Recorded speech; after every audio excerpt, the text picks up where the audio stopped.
In today's video, I'm going to show you how to create unique t-shirt designs using Adobe Illustrator. I'm also going to give you a few helpful tips that will help to ensure that the quality of your digital prints are the highest they can be.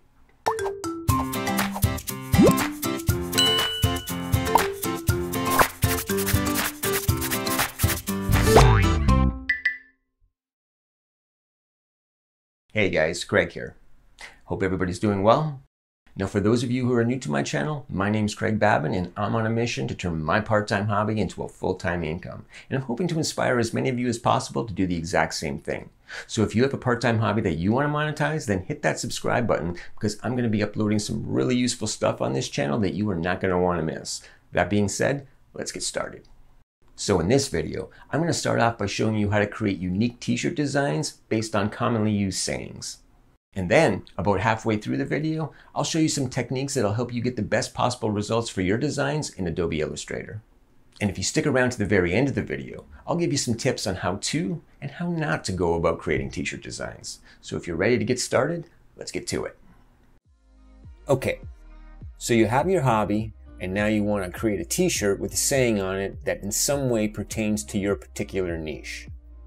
Now, if you're creating a saying right from scratch, that's great. But if you're going to use a phrase that's already popular, or at least being used quite extensively throughout social media and television, it's probably a good idea to do your best to locate the original source of the saying. This is going to be important. Now, because my channel deals with art and illustration and cartoon characters, for this particular t-shirt, I've decided to use a stripped-down version of a saying that, as far as I know, was made popular by a Warner Brothers cartoon character named Mindy. And I'm sure most of you have heard some version of this phrase before. Okay, lady, I love you. Bye-bye. Now, this saying could have been used even before that. Warner Brothers is known for doing parodies of old classic movie characters, so this could have been in an old Jerry Lewis movie for all I know. Regardless, I'm going to do my best to avoid infringing on Warner Brothers' intellectual property while creating this design. So what exactly does that mean? It means that the character Mindy will not be on the shirt and that I won't be using a direct quote of the saying. The original saying is, "Okay lady, I love you, bye-bye." And I'm going to use the generic version, "Okay, love you, bye-bye." Now, I've heard this used in Disney TV shows as well as other sitcoms from other studios, so I think the generic version is the safer way to go.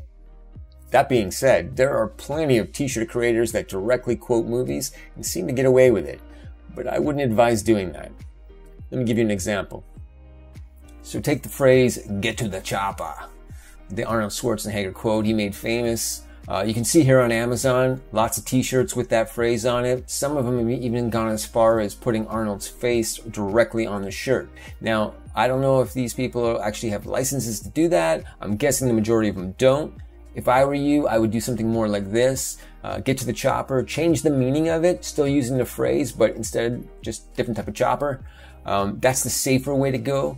But like I said, you can give it a try actually using a phrase directly from the movie, but I wouldn't go as far as, I think the ones with just the helicopter on you could probably get away with, but I wouldn't go as far as actually sticking Arnold's face on it. All the ones with Arnold's face on it pretty much all have the same look, so it's probably the same company and maybe they do have a license or something.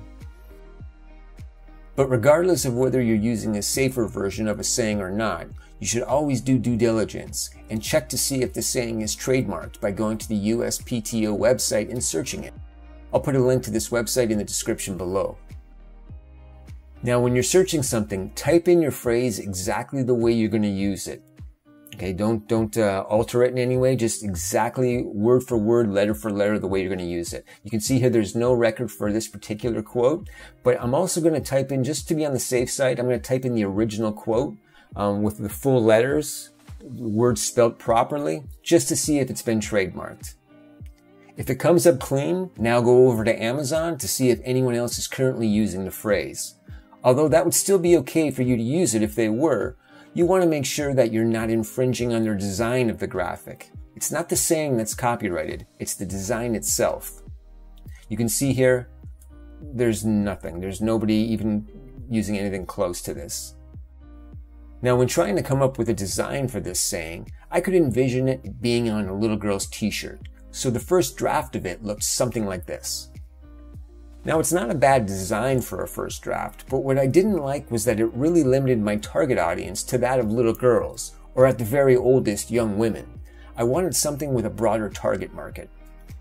And as I kept saying the phrase over and over and over in my head, the K love you part of the saying kept reminding me of a university t-shirt. You know, like University of Toronto would have a t-shirt that says U of T on it. So I started looking at varsity t-shirts, and that's when this design really took shape. I realized I could replace the word of with a heart shape and the bottom text with the words bye-bye. This design would also allow me to put my trademark right in the middle of the design, which is always a good thing. Now, what are the odds that someone is going to come along and use this exact phrase on their own t-shirt? Well, if this shirt is selling well and trending, the odds are pretty good. But that's not necessarily a bad thing. Variety in a marketplace is a good thing.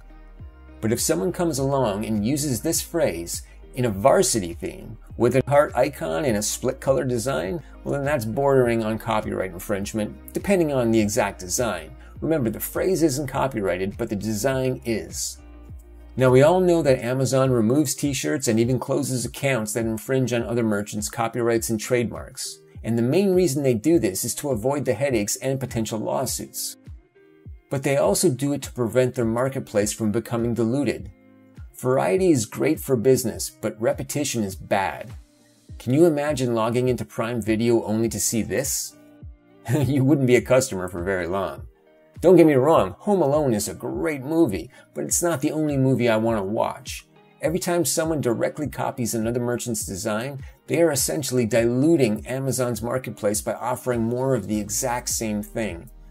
So if you're doing that, don't be surprised if your account gets terminated. That being said, there is no reason that you can't come up with a unique design for any t-shirt idea, existing or otherwise. All you have to do is think in terms of themes.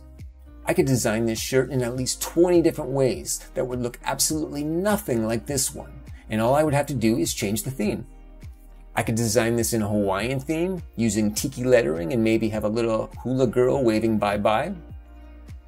Or maybe in a retro theme, with a little bear wearing a tie-dyed t-shirt and a floppy hat with some 70s bubble lettering. Or I could go way out in left field and design it in a classic monster movie theme and have a monster on the shirt. I could even take it a step further and change the saying to K love you, you die. The shirt takes on a whole new meaning at that point. The point I'm trying to make is that you don't have to risk losing your account for stealing other merchants' designs. All you have to do to create a unique t-shirt design is just approach it from a different theme. Trust me, give this a try. You won't believe the amount of ideas that you're able to come up with when you do it this way. Now let's take a look at a few tips and tricks that will help you create your own designs in Adobe Illustrator. Alright, so my first tip for creating better t-shirt designs in Adobe Illustrator is to set up borders on your template. This template you're looking at here is based on the template provided by Amazon Merch. It's 4,500 pixels across by 5,400 pixels down. Amazon recommends not having your design span the entire width of the template. The reason being is that depending on the fit of the shirt and the build of the person wearing it, the edges of the design can get lost in the folds of the shirt around the arm area. Take this example here for instance. I've laid out the full template on the t-shirt as well as where a 300 pixel border template would start and finish. I'm only referring to the sides and the top here. You can have your designs go as far down the t-shirt as you like. When I actually place my design on the shirt, you can see that it sits flat on his chest, not too high and not too wide. Whereas if I was to use the full template, you can see that the edges of the design start to curve around his chest. Now keep in mind that this is a fitted t-shirt on someone with a good build. If he was wearing a slightly larger t-shirt, the K and the U would be partially lost in the folds by the armpit. That being said, there are times you would want to use the full template, like if you were trying to recreate a t-shirt design such as this. But for general logos, crests, or text-based designs, I think staying within the 300 pixel border will give you far better results. My second tip would be to expand and make your text. Most standard font software that you download will limit the size of the font to about 1300 points. If you're designing something that has really large lettering in it, your hands are kind of tied with the standard font. But with the font selected, if you simply go up to the Object tab and then down to Expand, and just click OK to Object and Fill, you can now resize this font to as large or as small as you like. And if you want even more control, go back up to the Object tab and then down to Live Paint and choose Make.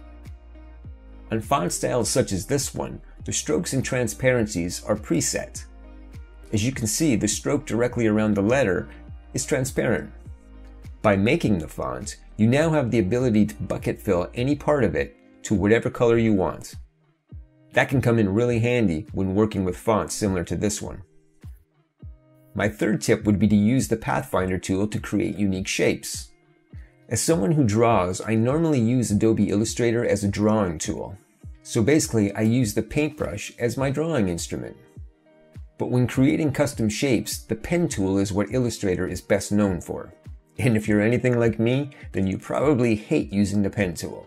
It's not that it's a bad tool, it just takes a little more time to get used to it.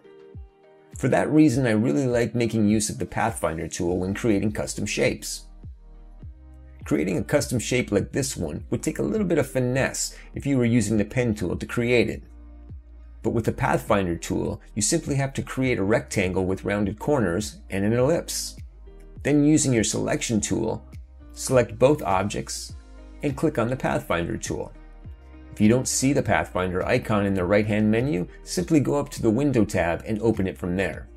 Then with both objects selected, press the Unite key. It's that simple. If you want to further customize the shape, you can simply layer on new shapes and instead of using the Unite key, cut into the shape by using the minus front key, like so. With a little bit of imagination, you can quickly create some pretty cool shapes. My last two tips are kind of cleanup tips. The first one is to unite all of your light colors to eliminate path lines. When you start to create slightly more complex designs, it may require you to layer many different objects. And if you group and expand these objects to make them into one object, there are often some issues that can arise. For instance, if you look closely at this white section, you can see the different path lines running through it. Unfortunately, because we have so many different colors layered on top of one another, quite often we can run into a situation where the underlying colors will start to appear where the path lines are, and more often than not, this doesn't show up until we print. The easiest way to overcome this is to first make sure that you've grouped and expanded all of the objects together. It's always a good idea to make an extra copy of this layer before you group and expand it, just in case you need to go back and make changes later on.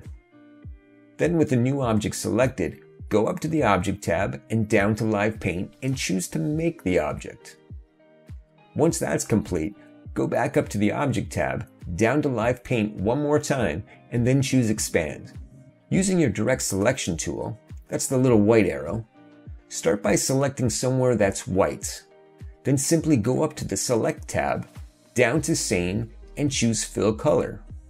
Once all of the white areas have been selected, open up the Pathfinder menu and click Unite. Doing this will merge all of the overlapping white areas into one fill, essentially eliminating all of the intersecting path lines. Now do this for the remaining two colors. Once completed, your path line problem will have been resolved. Now even though we've taken this step to eliminate the path lines, because we've layered so many different colors on top of each other, there is still the possibility that an underlying color may still bleed out around the side edges. Which leads me to my final tip, which is clean up bleed marks by whitewashing your entire design. If you zoom in really close to an area that different colors have been overlapped, you will often find that an underlying color has bled out past the edge of the color on top of it. Although often hard to notice while working on the design, the bleeds will often show up in the printed product as random groups of pixels. This can make the finished product look kind of cheap, but don't worry, the solution is simple. With the object selected, go back up to the Object tab and down to Live Paint and once again choose Make. Once the object is made, and with it still selected, simply grab your eyedropper tool and select the color white. If you don't have white in your design, then just select whichever color is being used to divide up the primary colors. In doing so, you are going to entirely whitewash your piece. Now just go back in and fill in each section with the appropriate colors. Any overlapping bleeds that were once showing will now have been colored white and will just blend right in. Your design is now ready to print. Now keep in mind, when it comes to creating t-shirt designs, there are two ways to go about this. You can either create the market or you can tap into an existing market. Let me explain. When I say create the market, what I mean is you're going to create the initial demand for the design. And there's really only one reason why you'd want to do this. It's so that you can be first to market. If you've been in the t-shirt business for any length of time, I'm sure you've heard the stories about designs that sell over $100,000 worth of inventory over a period of just a few months. But what you have to realize is that for every big success story, there are at least 10,000 first-to-market designs that don't sell anything at all. And even if your design does eventually start to trend, it can take weeks, months, or even years before it does. What you're basically doing here is creating a trend, and unless you're some kind of celebrity, that's not an easy thing to do, which is why the second option is usually the better choice. Now, the second option is to tap into an already existing market. What you're going to do here is you're going to find a design that's already trending, and then using the techniques that I just showed you, you're going to recreate it by changing the theme to make it uniquely yours. So let's go over what you don't want to do first, and that is to completely rip off someone else's design. This is only going to result in your listing being taken down for a copyright violation, or even worse, you may lose your selling privileges altogether, and this goes for any platform you may be selling on. And it's not just copying that's a bad idea. Even just getting close to another seller's design is something you don't want to do. Let's look at a few examples. Let's take this design, Best Bucking Dad Ever. As you can see, the first design is the best seller. It has over 1,200 reviews and a bestseller rank of around 19,000. Now, just for context, the lower the seller rank, the better. Being in first place is better than being in 1,000,000th place. Now let's look at the design, Two Shirts Over. Same saying and a very similar design. The difference? This t-shirt only has one review and a bestseller rank of 5.2 million, which means this seller would be lucky to have sold more than 10 t-shirts. So we're going from 10,000 or more sales to around 10 or more sales on the very first page of search results. And as you can see, if I scroll further down the first page, there are similar designed shirts without any reviews at all. And if I check out the bestseller rank on these shirts, you can see that they don't even have a ranking, which means that this seller hasn't even sold one single unit of this design, and it's been here since 2019. This is why you don't want your design to just be a copy of someone else's. It's a bad business model. What you want to do is to create a t-shirt that gets across the same message, but with a different design. Let's look at some other examples. So I'm going to head over to Etsy and I'm just going to type in the words world peace. And as you can see, as I scroll down the page, all of the designs are different. They're all depicting a very similar message, but each design is unique. There's room for competition in every niche, just as long as everyone is doing something different. And most of these t-shirts are selling. So what's the moral here? The moral is, if you're going to buy a world peace t-shirt, buy mine. I'm just kidding. The moral is, don't waste your time, don't waste your money, and don't risk your selling privileges by copying someone else's design. Just take the idea, use some of the techniques that I just showed you to find a different way to present it, and then make the design uniquely yours. And if by chance you're putting cartoon characters on your t-shirts and you're not sure how to come up with original character ideas, check out my video on how to stop copying and start creating original art. I'll put a link to it at the end of this video.